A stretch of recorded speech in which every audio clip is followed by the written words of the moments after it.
There's a moment right before your breakthrough when everything feels frozen. You've done the visualizations, the affirmations, the scripting. You've aligned your energy, raised your vibration, cleared your blocks, and yet nothing moves. The silence in that moment isn't failure.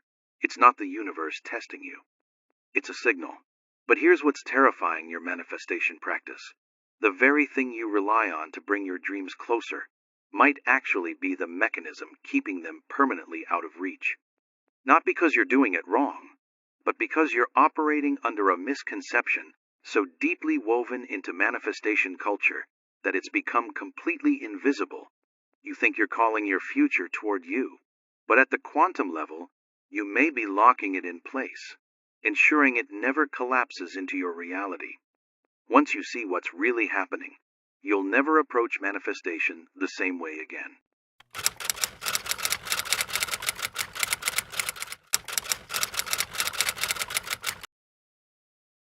There's something strange that happens right before a breakthrough, not after it arrives, right before.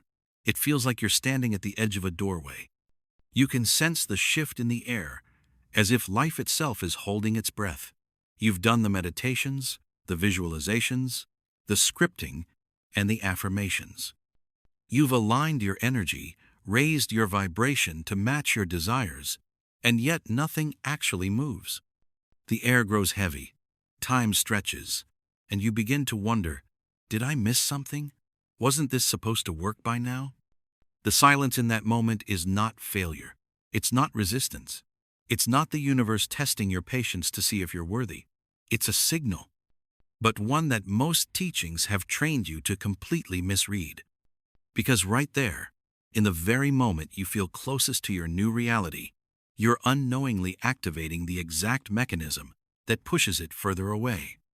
This hidden mechanism is not mystical resistance. It's not a punishment for doing it wrong. It is, in fact, built into the way most people have been taught to manifest. And here's the unsettling truth. Your manifestation practice, the very thing you rely on to bring you closer to your dreams, might actually be the engine keeping them permanently out of reach. Not because you lack power, not because you don't believe enough, but because you are operating under a misconception so deeply woven into manifestation culture that it has become completely invisible. You think you are calling your future toward you, but at the quantum level, you may be locking it in place, never allowing it to collapse into your physical reality. The misconception looks harmless. It even sounds empowering. You've heard it countless times in books, workshops, and spiritual circles. It's the phrase repeated like gospel. You must attract your desire. It seems obvious, logical, even motivating. But the quantum field does not work by attraction. It works by collapse. And when you live by the belief that you are attracting something, you are unconsciously affirming that what you want is not yet yours. You are broadcasting separation. You are declaring to the field it exists somewhere else, not here. And the field, perfectly obedient, reflects exactly that signal back to you. Not tomorrow, not someday, right now. It mirrors your state in real time. And the state you are holding is lack disguised as hope. This is why so many people stay stuck in endless loops of desire. They visualize and feel good for a while, but then the evidence doesn't show up quickly enough. Doubt creeps in. Energy drops. And the cycle begins again. They conclude they need to visualize harder, feel more intensely, or repeat affirmations longer. But all of these actions reinforce the same starting point. I don't have it yet. The more they try, the stronger the vibration of lack becomes. This is not laziness or weakness. It is physics. The field responds not to what you want, but to the frequency you embody. And every effort to attract is a confession that you are still outside of the reality you desire. Think of it like chasing your reflection in a mirror. No matter how fast you run, the image runs with you, always just out of reach. That's what attraction does at the quantum level. It places your dream on a moving horizon. You can see it, you can imagine touching it, but it never arrives because you've told the field it exists at a distance. Distance, time, and separation are illusions of the classical world. But when you hold them in your mind as real, you collapse them into your lived experience. In other words, the belief that you must attract your desire becomes the very prison that holds it apart from you. And here lies the real paradox. The more spiritually dedicated you are, the more disciplined you become with your practices, the stronger this prison can grow. You are training your nervous system to normalize longing instead of fulfillment. Your rituals, instead of setting you free, become chains that tighten each time you repeat them. This is why so many seekers burn out. They feel they're doing everything right, raising vibrations, following steps, aligning intentions, yet life remains unchanged. They begin to believe manifestation doesn't work, when in fact, it works with brutal precision. It's just responding to the signal they don't realize they're sending. Science backs this in ways that are often ignored. The observer effect in quantum physics shows that the act of observation doesn't just record reality, it shapes it. But here's the twist. The quality of the observer matters. If you observe as someone who lacks, you collapse a reality of continued lack. If you observe as someone who already is, you collapse a reality where it's done.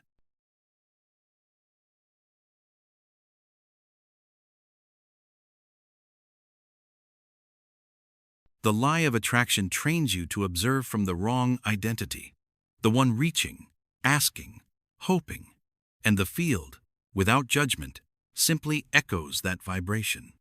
This is why Neville Goddard insisted you must assume the feeling of the wish fulfilled.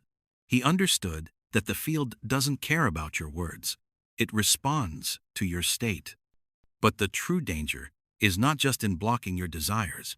The true danger is what this misconception does to your sense of self. Each time you act as if your future is separate, you reinforce the belief that you are incomplete. You distort your identity into a seeker instead of a creator. You start to live as a person forever reaching for wholeness. When, in reality, the quantum field already contains every version of you that you could ever become. You are not moving toward your desires. Your desires are waiting for you to match them. They exist now, as fully as this moment exists. The only difference is whether you step into the state where they are visible. And here's the part that changes everything. If you're not meant to attract, then what are you meant to do? What's the actual mechanism that turns potential into reality?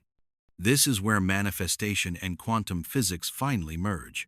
But to see it clearly, we first have to dismantle the observer trap, the silent force that has been running your manifestation process without your consent. And once you see how it works, you will never look at your desires the same way again. Every scientific revolution begins with a paradox. And in quantum mechanics, the paradox that shook the foundations of reality was simple yet impossible. Particles behaved like waves. And waves behaved like particles. Electrons, photons, matter itself refused to obey the old rules. But the real shock was not in the particles. It was in us, the observers. The famous double-slit experiment revealed something so radical that most people still haven't digested it. The very act of observing changes the outcome. Watch an electron, and it behaves like a particle. Don't watch it, and it flows like a wave of infinite potential. Observation doesn't just measure reality, it collapses it. Now pause and let that land. Because if the act of observing decides whether something exists as possibility or fact, then the way you observe your own desires is everything. Most people are unconsciously playing the role of the wrong observer. They watch their dreams as outsiders, as people waiting, as petitioners looking up at the sky for approval. And so the field responds accordingly, keeping those dreams in a state of wave potential, uncollapsed, always almost there. This is not mysticism. It is the mechanics of reality itself. Your consciousness is not a passive lens. It is the switch that determines what becomes real. Imagine standing before a canvas of pure possibility. Infinite realities shimmer, waiting to be chosen. But instead of picking up the brush, most people stare at the canvas and whisper, "I hope the picture appears." They wait. They hope. they attract, but nothing appears because they have not collapsed it. They are observing from the state of separation. And separation, in quantum language, is simply another reality. When you identify as the one who waits, the universe cannot help but confirm your waiting. When you identify as the one who asks, the universe confirms your asking. It is mercilessly precise. This is why the observer effect is not just a laboratory phenomenon. It is the mirror of manifestation itself. Neville Goddard called it the law of assumption. Dr. Joe Dispenza calls it becoming the new self. Both are translations of the same principle. The quality of the observer determines the quality of the reality observed. The mind that says I want collapses a world of wanting. The mind that says I am collapses a world of being. Physics and mysticism meet at this razor edge. In the comments, drop one word that represents the state you're choosing to observe from today. Maybe it's fulfilled.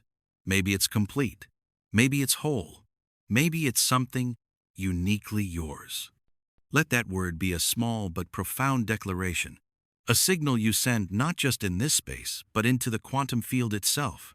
And yet here is where the trap deepens, because the observer is not just your conscious thoughts, it is your state.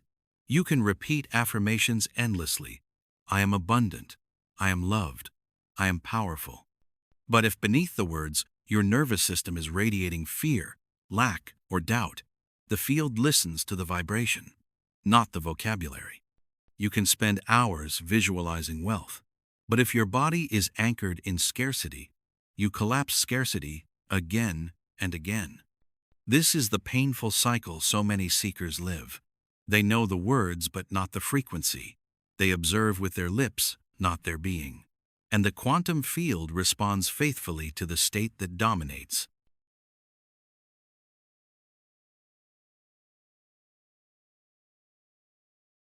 Here's the piece most people miss. Your brain and heart together form a broadcasting system.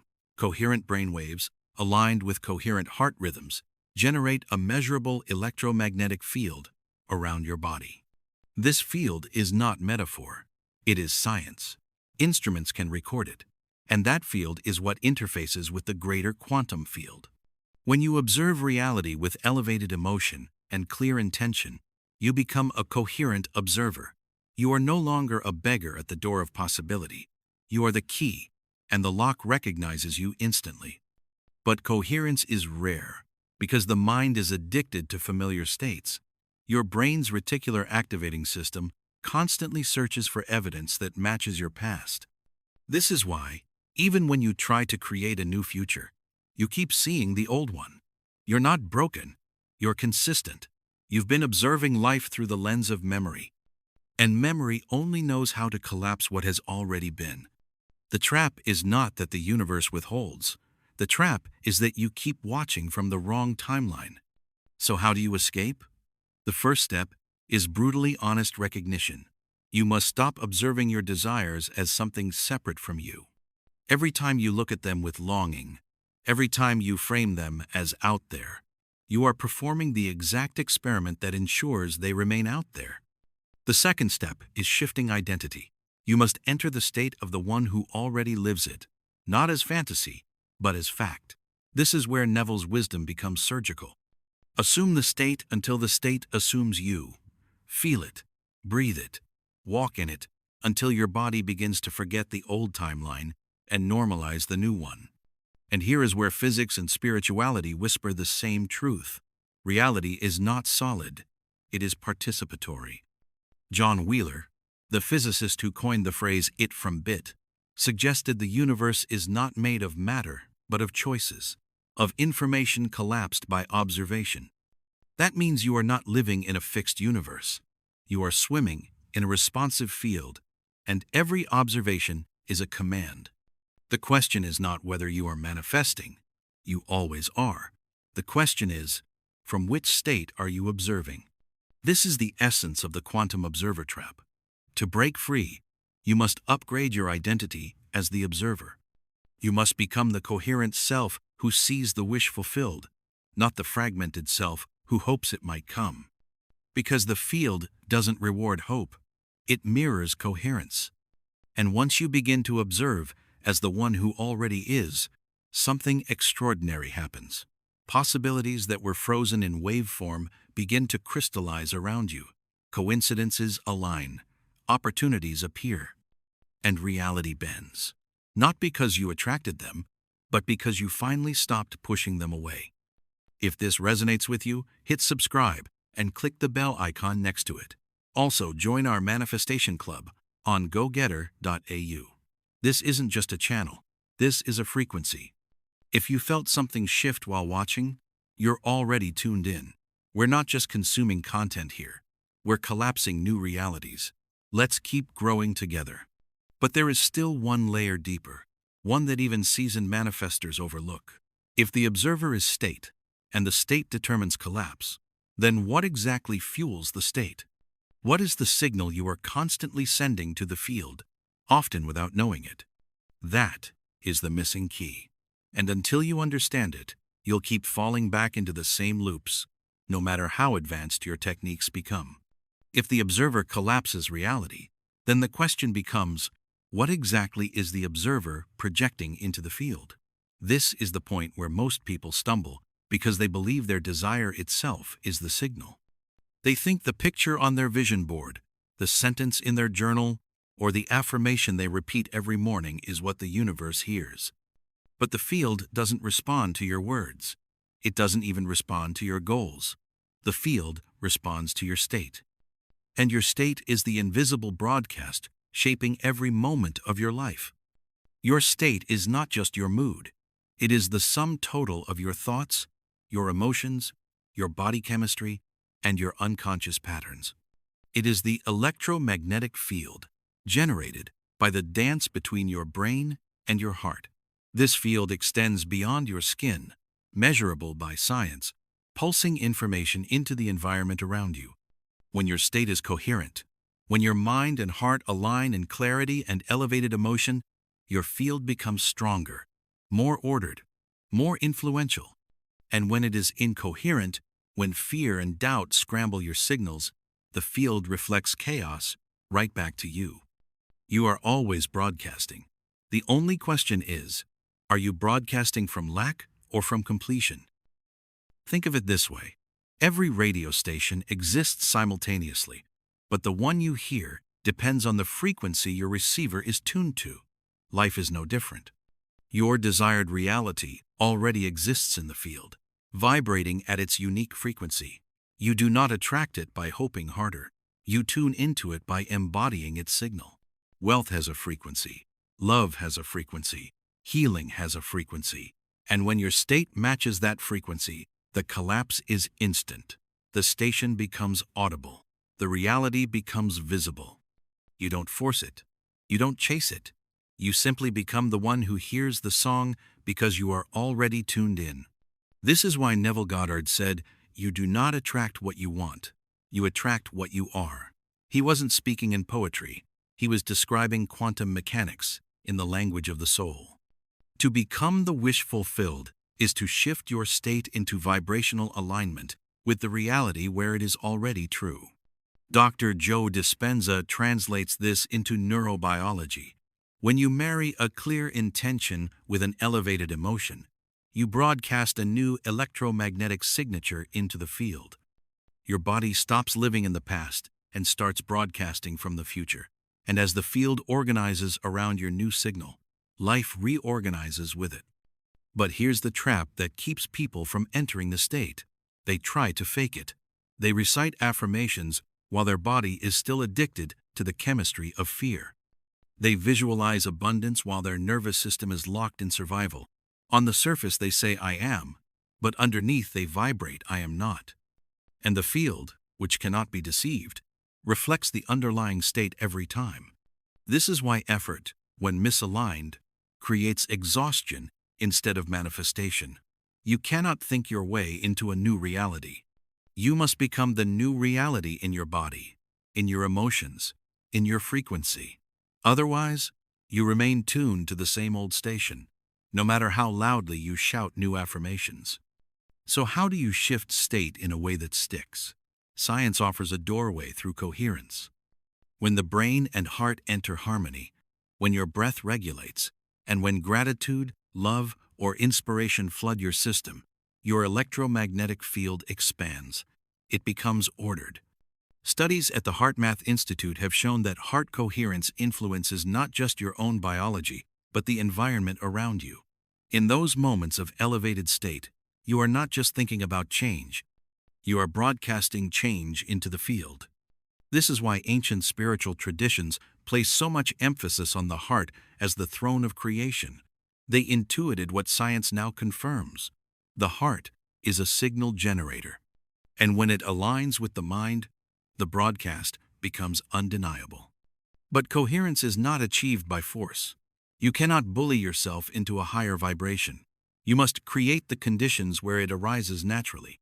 Breathwork, meditation, gratitude. Embodiment practices. These are not rituals of attraction. They are tuning forks, bringing your scattered frequencies into harmony. When used not as desperate tools but as sacred practices, they shift you into the state where the wish is already fulfilled. And in that state, the field cannot help but collapse accordingly. It has no choice. It always mirrors coherence. Now here's the puzzle that pulls us deeper. If your state is the signal, then why does it feel so hard to stay in the elevated states long enough to see change?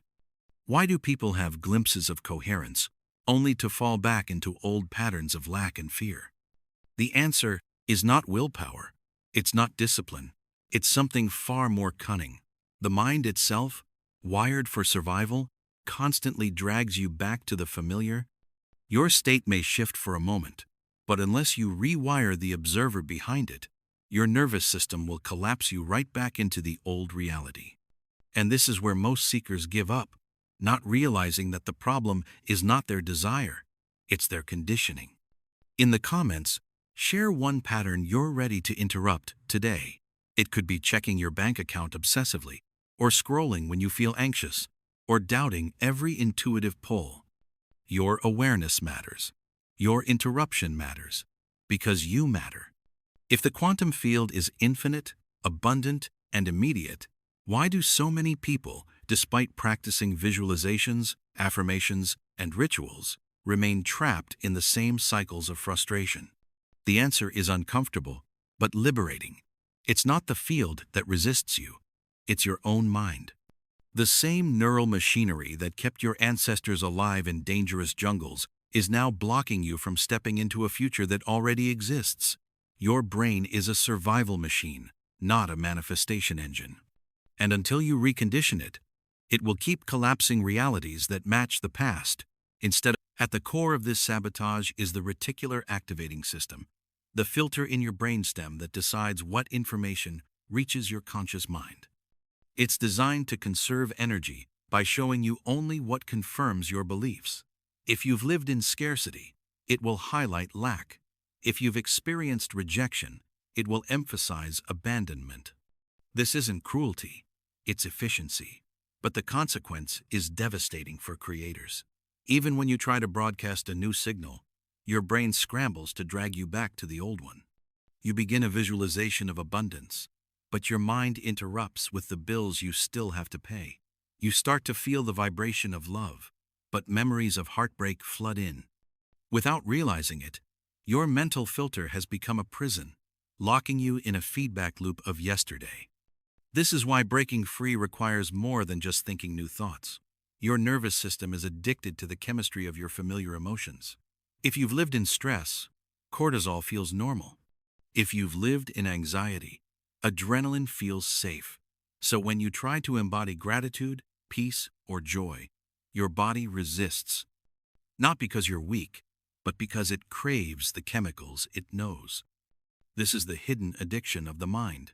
It drags you back into emotional states that match the past. Even when you consciously long for the future, your state collapses into incoherence. And the field, loyal to your broadcast, reflects the old reality once more. But here's the paradox. The very resistance you feel is proof that your signal is shifting. The discomfort means you're stepping beyond the familiar frequency. Most people mistake that friction for failure. So they stop. They tell themselves this isn't working and unconsciously re-anchor in the old state. But those who persist, who breathe through the resistance, who interrupt the pattern instead of obeying it, are the ones who create the break in the loop. Pattern interruption is not a gimmick. It is survival-level neurobiology repurposed for evolution. Every time you shift your body out of its old chemistry and into coherence, you weaken the grip of the past. You train your nervous system to normalize the frequency of the future. Ancient traditions intuited this long before neuroscience explained it. They used chants, movement, rituals, and breath, not merely as ceremonies, but as technologies of interruption. Each practice broke the rhythm of the mind, creating cracks where the new state could enter. Today, we can translate this into modern practices: cold exposure, deep breathing, gratitude flooding, even changing your posture in the moment of fear. These are not small tricks. They are ways to hijack the nervous system and pull yourself into the state that signals the field differently. And when you repeat them consistently, the unfamiliar becomes familiar. The frequency of the future becomes your baseline. The prison of the mind dissolves. But make no mistake, this is not about silencing the mind. The goal is not to fight your thoughts, but to retrain the observer behind them. When you understand that your brain's obsession with survival is only one lens, you can choose another. You can choose to observe from the state of already having, already being. This choice, repeated, rewires the circuits. Neuroplasticity ensures that the brain adapts to whatever state you feed it most often. The field will always mirror your dominant broadcast. Change the state, and the mirror must change. There is no negotiation. It is law.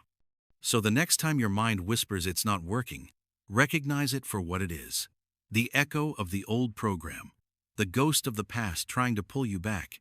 In that moment, you have a choice. Collapse the old reality again, or breathe, shift, and broadcast a new one. This is the real work of manifestation.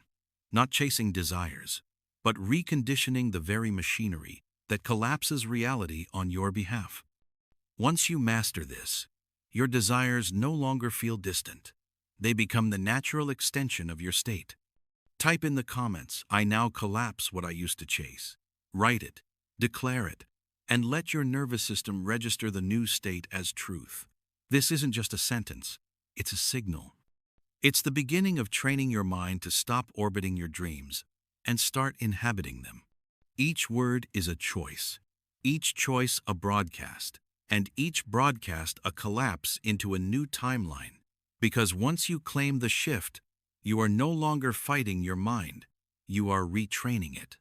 And when the mind begins to serve the state instead of sabotaging it, manifestation ceases to be a struggle. It becomes coherence.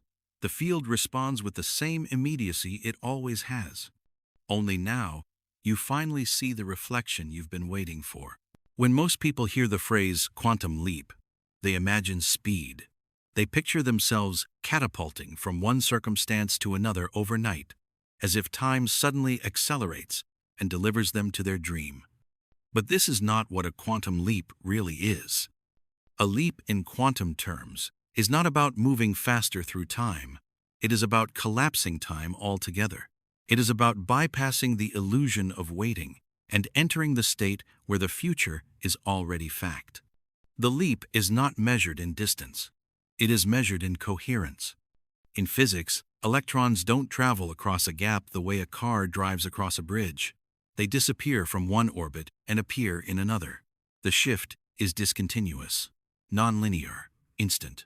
One state collapses, another emerges, and no journey in between is observed. This is the true metaphor of the quantum leap in manifestation. You don't crawl toward your desire step by step. You dissolve the old state and appear in the new one. The field doesn't need time to deliver. Time is only the scaffolding your mind uses to explain the collapse after it has already happened. This is why some people experience sudden breakthroughs. The relationship arrives when they stop looking. The opportunity appears when they stop waiting. The healing accelerates when they stop trying to force it. In those moments, they unknowingly slip into coherence. They stop observing their future as separate and begin to embody it as now. And the field, immediate and mercilessly precise, reflects the new broadcast with equal immediacy. From the outside, it looks like magic. From the inside, it feels like remembering, because nothing new was created. The version of you that already had it always existed. You simply tuned in. But here's the paradox that traps most seekers. They try to leap while clinging to the timeline they want to leave. They say they believe, but they keep checking the evidence. They declare abundance, but they watch their bank account every hour. They visualize love, but they count the days alone. And in doing so, they anchor themselves in the very timeline they hope to escape. You cannot collapse into a new state while your attention is fused with the old one. Attention is currency, and wherever you spend it, that reality stabilizes. This is why letting go is not passive surrender. It is active reallocation of energy. It is choosing not to feed the state you wish to dissolve. So how do you actually collapse time? You stop trying to travel across it. You stop waiting for signs that it's working. You step into the identity that already lives it, not tomorrow, not someday. Now, this is where practice becomes powerful. Close your eyes and feel your future self breathing in your body, not imagining, embodying. Hear their voice as your voice. See the world through their eyes. Feel the gratitude that they already live in. And let that gratitude flood your nervous system until your body can no longer distinguish between memory and imagination.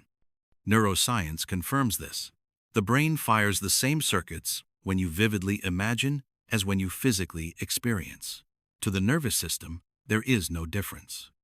And the field collapses in response to the state, not the evidence.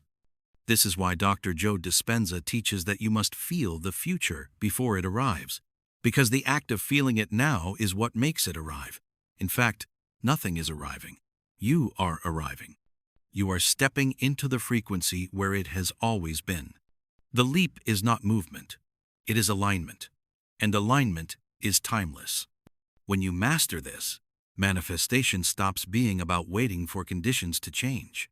It becomes about changing the observer so completely that conditions must reflect the shift. Let's anchor this with a metaphor. Imagine reality as a vast radio spectrum with infinite stations playing simultaneously. Right now, you are tuned to a station broadcasting your current life circumstances. Your desire exists on another station, playing its song right now. You do not pull that station toward you. You do not beg the universe to send the music across. You change the dial. You shift frequency. And the moment you tune in, the song was always there waiting. This is the quantum leap. Not distance, not speed, synchronization. And yet here is the puzzle that keeps seekers trapped.